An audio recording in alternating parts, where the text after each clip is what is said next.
Bab 001. Lita Pov. Kantor Pusat Perusahaan Abimanyu. Lita, kalau tidak salah kau sudah menjadi sekretaris selama 4 tahun bukan? Tanya Pak Johan bosku. Iya Pak. Jawabku.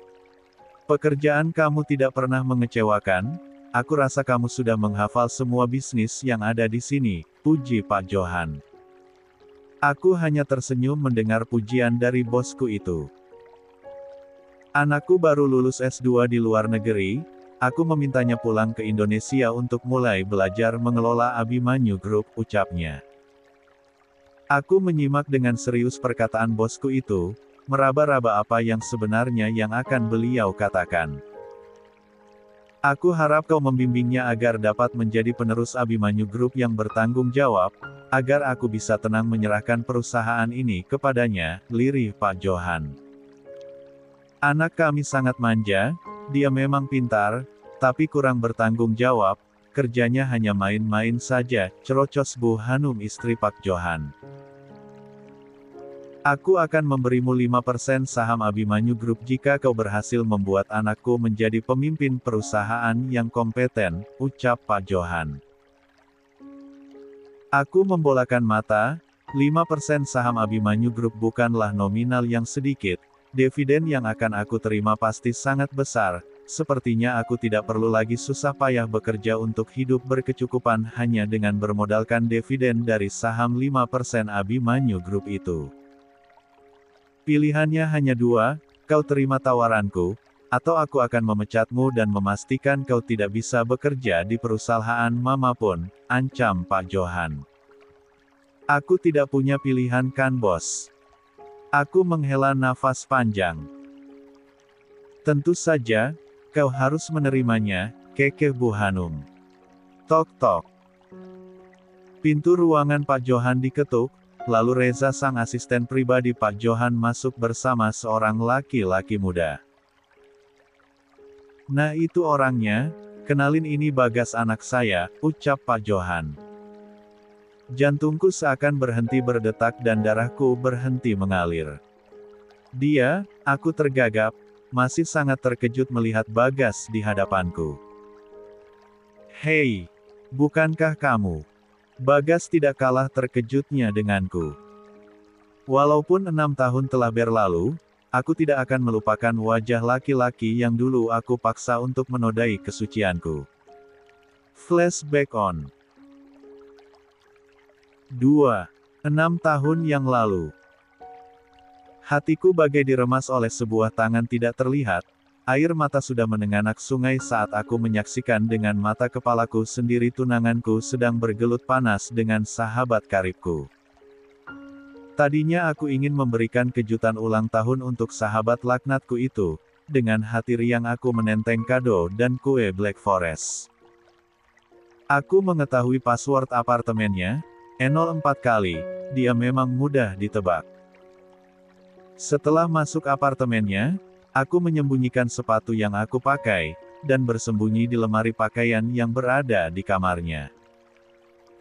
Sekitar 10 menit aku menunggunya, namun sahabat laknatku itu masuk kamar sambil berpagut saling bercumbu dengan seorang laki-laki. Awalnya aku tidak mengenali laki-laki itu, hingga wajah laki-laki itu tepat menghadap ke arah lemari. Mas Ditya. Lirihku. Mereka beradu mulut dengan sangat bersemangat, saling melucuti pakaian masing-masing. Sebisa mungkin aku menguatkan diriku agar tidak jatuh, aku membungkam mulutku sendiri agar tidak bersuara. Tina, kau sangat nikmat. Ditya menghentak-hentakkan pinggulnya. Sedangkan Tina hanya meracau tidak jelas mendapat serangan dari Ditya. 15 detik kemudian Ditya terkulai lemas. Mas kok udahan sih? Protes Tina, sepertinya dia belum mendapatkan pelepasannya. Di segitu doang.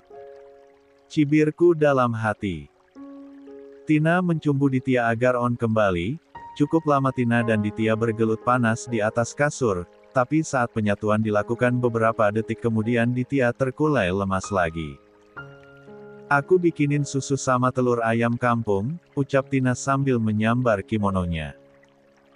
Sudah berapa lama mereka bermain api di belakangku?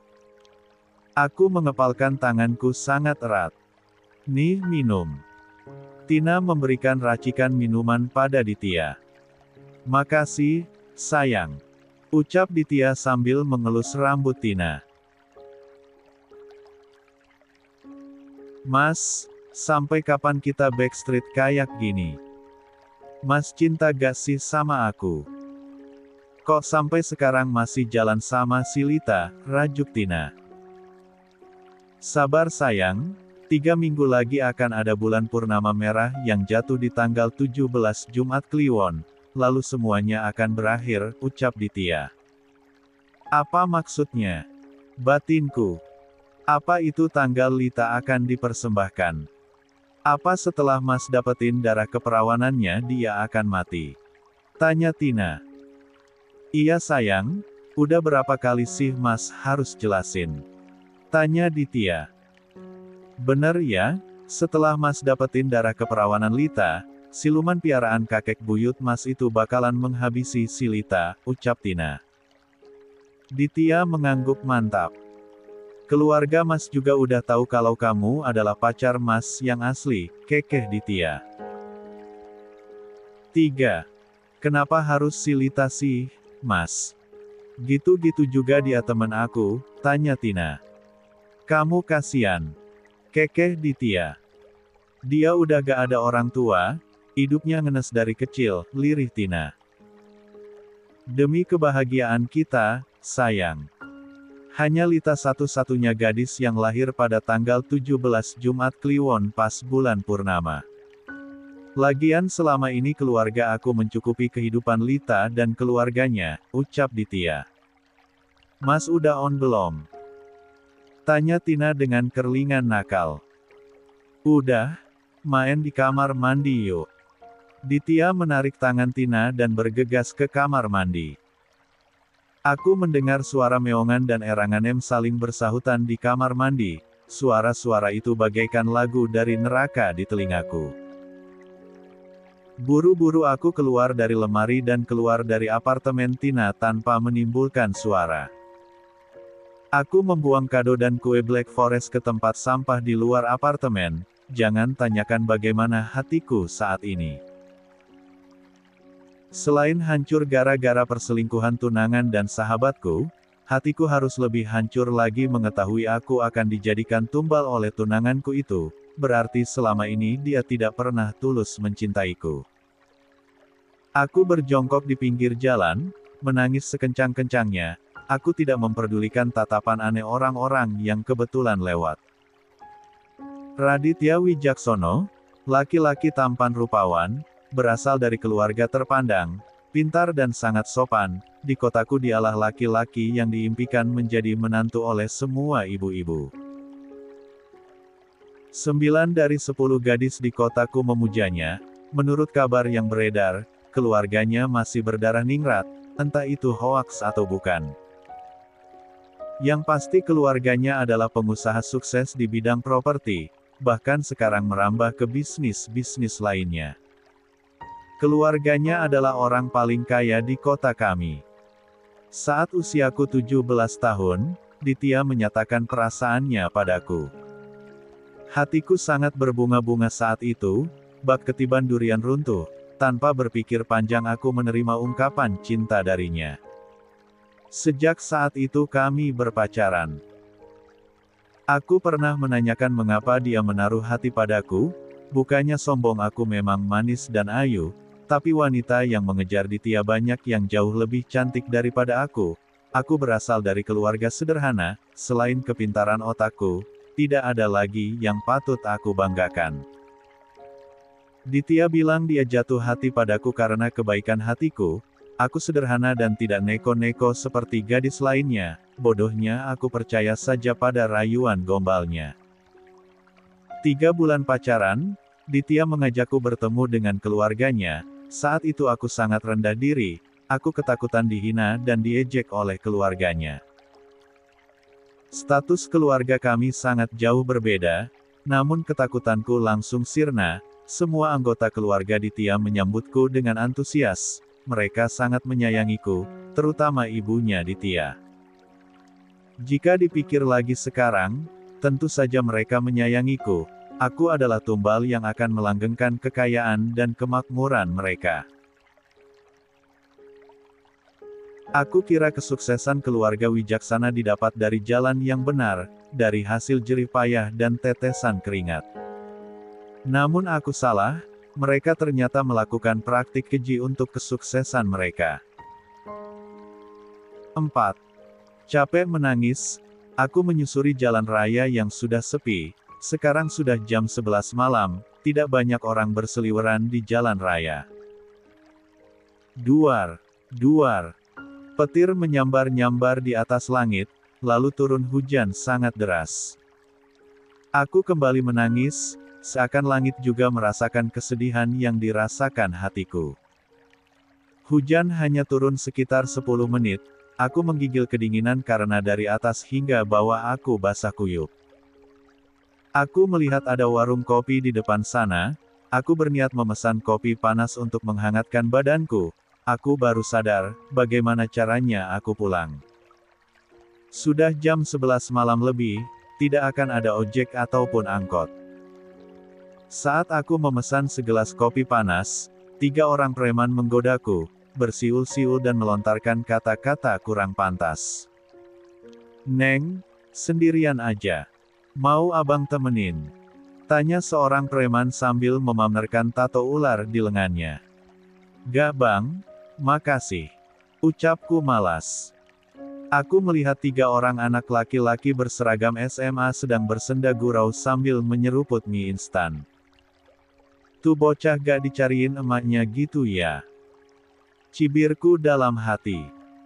Kok si Neng malah ngelamun sih? Tanya preman yang memiliki gigi emas sambil mencolek daguku. Yang sopan ya bang. Ucapku sedikit emosi. Gak usah sok jual mahal deh Neng, kalau Neng cewek baik, gak mungkin jam segini keliaran. Cibir preman lainnya. Yuk sama abang yuk. Preman bertato ular menarik tanganku ke arahnya. Lepasin gak? Ucapku setengah berteriak. Ada apa ini? Tanya seorang bocah SMA berambut gondrong. Heh bocah. Gak usah ikut campur. Sentak preman bergigi emas. Kalau ada cewek yang lagi kesusahan, itu urusan kami. Ucap seorang bocah SMA yang paling tampan. Tanpa babi bu, mereka saling serang.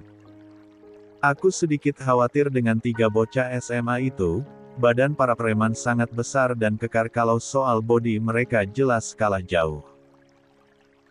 Aku merasa sedikit bersalah jika bocah-bocah SMA ini terluka, aku merasa ngeri, jika para preman menang baku hantam ini, apakah aku akan dilecehkan oleh ketiga preman itu?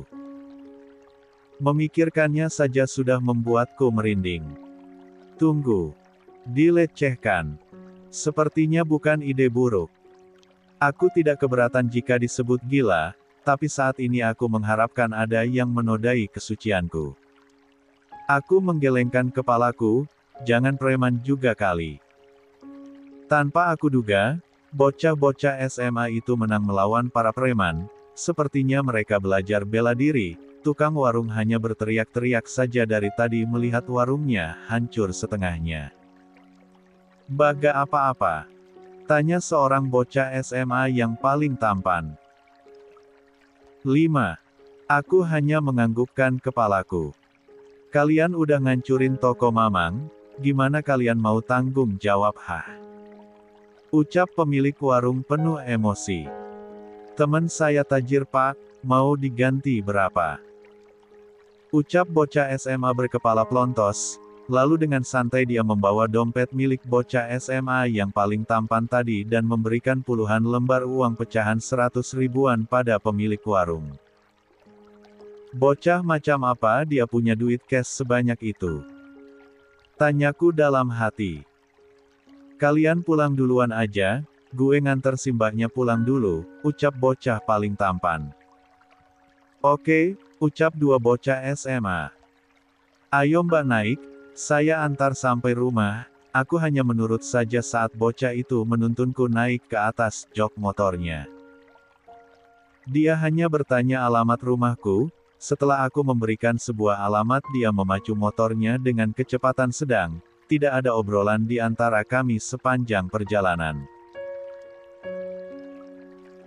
Masuk dulu, saya bikinin deh, ucapku saat kami tiba di kontrakanku. Bocah itu terlihat sedikit ragu saat masuk ke dalam kontrakanku. Tadi di jalan gerimis, badan kamu basah, keringin dulu, ucapku sambil memberikan handuk kering padanya. Bocah tadi membuka jaket dan seragam semuanya, tinggallah kaos putih basah yang memperlihatkan otot-ototnya yang kekar. Aku berdesir melihat pemandangan indah di hadapanku. Ada apa denganku? Siapa namamu? Tanyaku. Bagaskara, panggil aja Bagas. Mbak namanya siapa? Bagas balik bertanya. Panggil aja Lita, ucapku. Mbak Lita lain kali hati-hati kalau pulang malam-malam, nasihatnya. Bagas mengangkat kaosnya dan mengelap perut six-packsnya.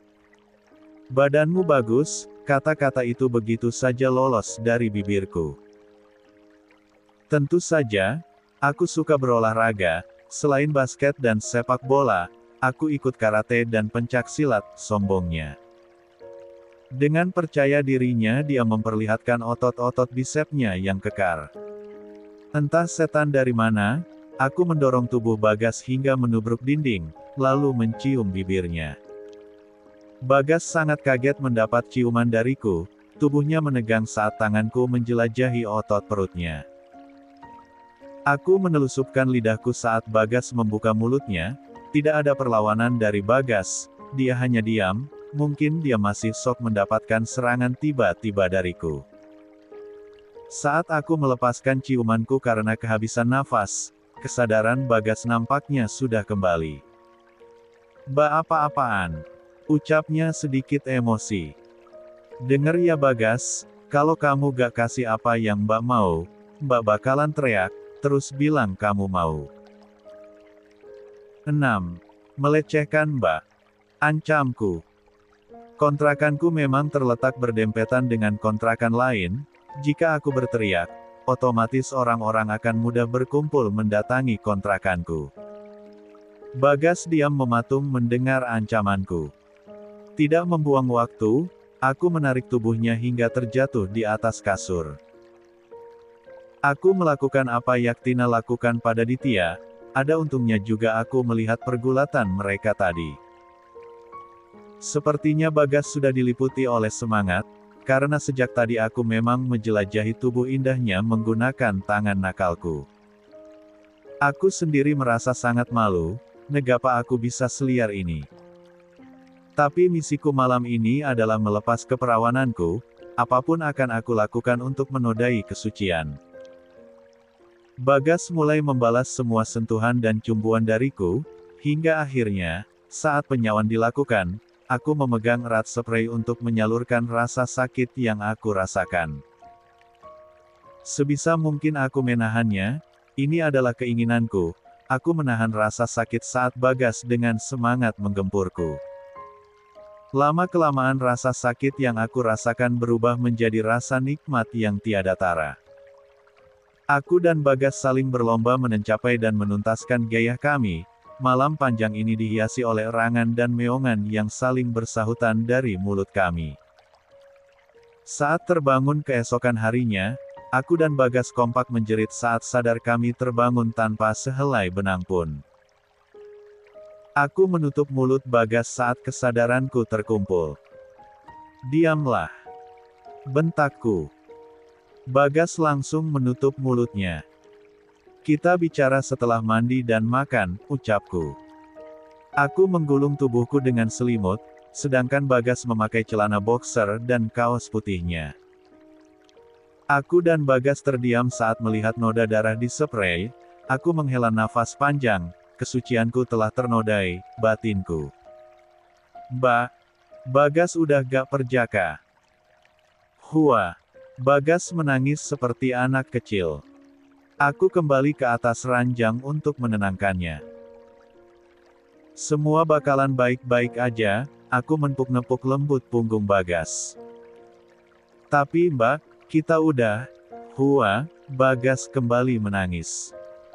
Aku memijit lembut dahiku, aku merasa seperti pedofil yang memperkosa anak tek. Harusnya kan cewek yang nangis-nangis pas sadar udah gak perawan lagi, lah ini malah so cowok yang heboh. Sendiri.